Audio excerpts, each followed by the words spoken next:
Did you know that you can determine the sex of a baby sea turtle by the temperature that you incubate the egg at? Did you know that sea turtles, after 20, 30 years, will come back to the very same beach they hatched at to create their own nest? Today we're going to talk about that and more with Animal Health Specialist 2, Julie High. Julie, thanks for joining us. Thank you.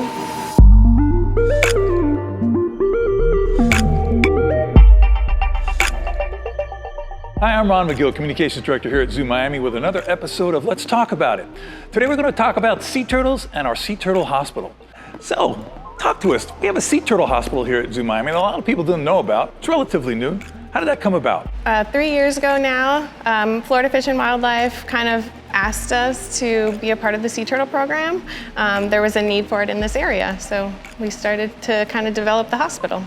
What are the reasons a sea turtle would come to a sea turtle hospital? I mean, you know, they're out in the ocean. There's no sea turtle hospital in the ocean. So what happens to these turtles if they don't have a sea turtle hospital to go to? What would bring them here? So there's, all kinds of reasons, but the biggest ones are usually human-related threats to their environment. So they become entangled in fishing line or fishing nets.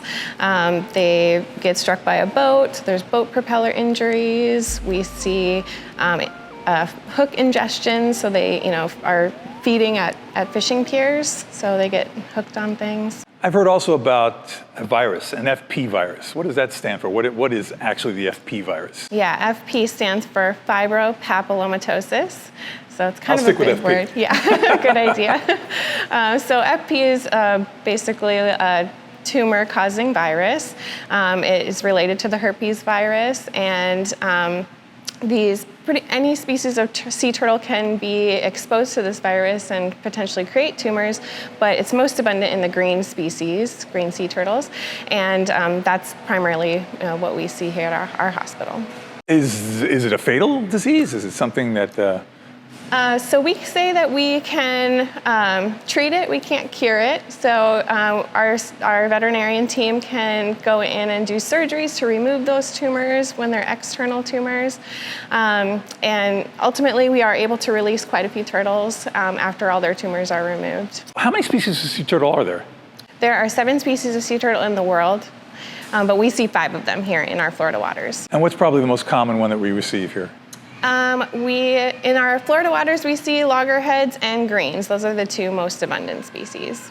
What would be the most difficult case that you've come about? Is there any one particular case that sticks out in your mind of any particular turtle? I think some of the hardest cases are the buoyancy issue cases. When a turtle comes in, it's usually after some kind of trauma, so a boat strike injury or some other trauma-related injury, and they have buoyancy issues. And sometimes that's really hard to resolve.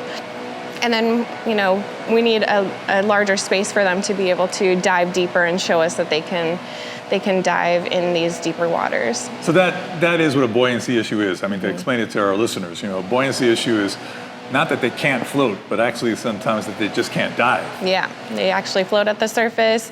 Sometimes it's air in their body cavity. Sometimes it's gas building up in their intestine or stomach area.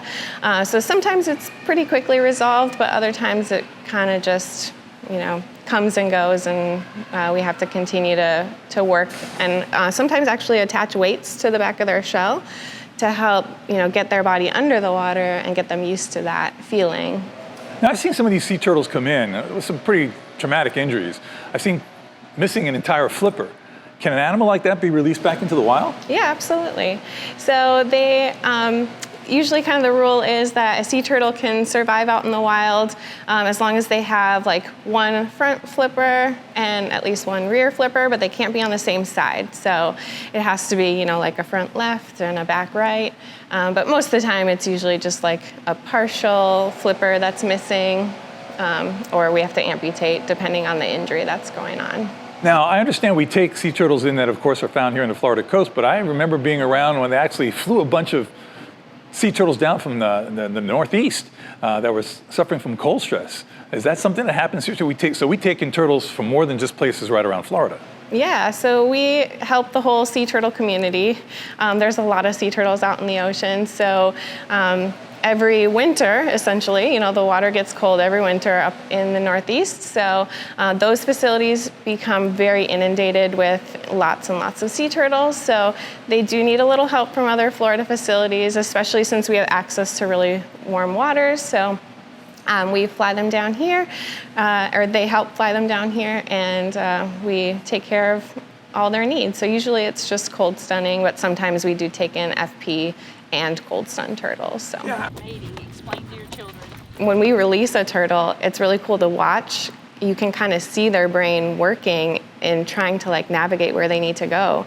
So we see these turtles, go out, maybe 100 yards or something out into the water, and then you can kind of see them stop, and then they scan, which direction am I going to go, and then they just dart off into the water. It's pretty cool. So the Sea Turtle Hospital itself is not something the public usually sees when they come in. I know we have special tours that are available for people to go back there and see that, but for people who haven't been there, can you explain to me how it's structured, how it looks, what it takes to run it? Sure. So our Sea Turtle Hospital, it's kind of a smaller area, but it does function well for our purposes. So we have a total of 5 pools, and we kind of have it divided out. So on one side, there's 2 pools with turtles can go in there that have injuries from a boat strike or an entanglement or a shark bite. And the other side of it has 3 pools, and those are strictly for the fibropapillomatosis cases, so the FP cases. The quarantine pools, basically. Basically, yeah. So we keep everything separate. The water is separate, all the filtration, all of the equipment, just to make sure that our turtles, aren't basically being cross-contaminated and being exposed to that virus. Now, are we bringing water in from the ocean? Are you creating your own ocean water? How are you structuring that?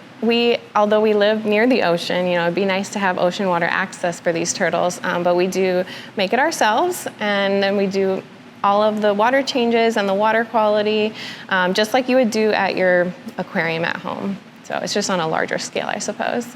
So I know you probably don't have an exact number in your head, but give me an idea of how many turtles the hospital's taken in since it's opened.